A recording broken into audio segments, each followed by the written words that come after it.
Breaking news. தென்காசியில் அரசு வழக்கறிஞருக்கு அரிவாள் வெட்டு சம்பவமானது நிகழ்ந்திருக்கிறது. தென்காசி நகர் பகுதியில் அரசு வழக்கறிஞருக்கு அரிவாள் வெட்டு சம்பவம் நிகழ்ந்திருக்கிறது. இது அப்பகுதி மக்களிடையே பரபரப்பை ஏற்படுத்தியிருக்கிறது. அவரை மீட்டு ஆம்புலன்ஸில் ஏற்றி செல்லக்கூடிய காட்சிகளும் அங்கு பரபரப்பு நிலவக்கூடிய காட்சிகளையும் பார்த்து கொண்டிருக்கிறோம். தப்பியோடிய மர்ம நபர்கள் குறித்து தென்காசி போலீசார் தீவிர விசாரணை மேற்கொண்டு வருகிறார்கள். அலுவலகத்திற்குள் நுழைந்து வழக்கறிஞரை மர்ம நபர்கள் வெட்டியிருக்கிறார்கள். இது பற்றிய விவரங்களை செய்தியாளர் முப்பிராஜன் வழங்கி கேட்கலாம். முப்பிராஜன் வணக்கம். தற்போது இந்த அரசு வழக்கறிஞரின் விவரம் என்ன? காவல்துறை என்ன நடவடிக்கை எடுக்கிறார்கள்? சிசிடிவி காட்சிகளை ஏதேனும் கைப்பற்றியிருக்கிறார்களா? வணக்கம். தென்காசி மாவட்டம் செங்கோட்டை நீதிமன்ற அரசு வழக்கறிஞராக முத்துக்குமாரசாமி என்பவர் இருந்து வருகிறார்.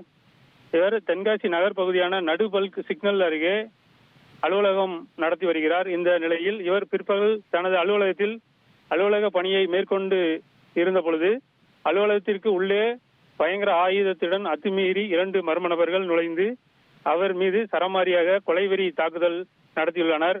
இதில் அவரது முகம் மற்றும் உடல்களில் அரிவாளால் சரமாரி தாக்குதலில் காயம் பலத்த அளவில் ஏற்பட்டதால் உயிருக்கு ஆபத்தான நிலையில் போராடினார். இதனைத் தொடர்ந்து அங்கு அலறல் சத்தம் கேட்டவுடனே அருகில் இருந்தவர்கள் காவல்துறையினருக்கு தகவல் தெரிவித்த நிலையில் தென்காசி போலீசார் சம்பவ இடத்திற்கு விரைந்து வந்து ஆபத்தான நிலையில் உயிருக்கு போராடிய முத்துக்குமாரசாமியை மீட்டு ஆம்புலன்ஸ் மூலம் தென்காசி அரசு மருத்துவமனைக்கு சிகிச்சைக்காக அனுப்பியுள்ளனர். இச்சம்பவம் தொடர்பாக வழக்கறிஞர்கள் 50க்கும் மேற்பட்டோர் சம்பவ இடத்தில் குவிந்துள்ளதால் அங்கு பரபரப்பு ஏற்பட்டுள்ளது. மேலும் வெட்டிய மர்ம நபர்கள் முன்விரோதம் காரணமாக வெட்டினரா இல்லது வேறு ஏதேனும் காரணமா என்பது குறித்து தென்காசி போலீசார் தீவிர விசாரணை மேற்கொண்டு வருகின்றனர். மேலும் சம்பவ இடத்தில் இருந்த சிசிடிவி காட்சிகளின் அடிப்படையிலும் விசாரணையை துவக்கியுள்ளனர். இச்சம்பவம் தென்காசி மாவட்டத்தில் பெரும் பதட்டத்தை ஏற்படுத்தியுள்ளது. தகவல்களுக்கு நன்றி முப்பிடாதி. இனி செல்லும் இடமெல்லாம் செய்தி.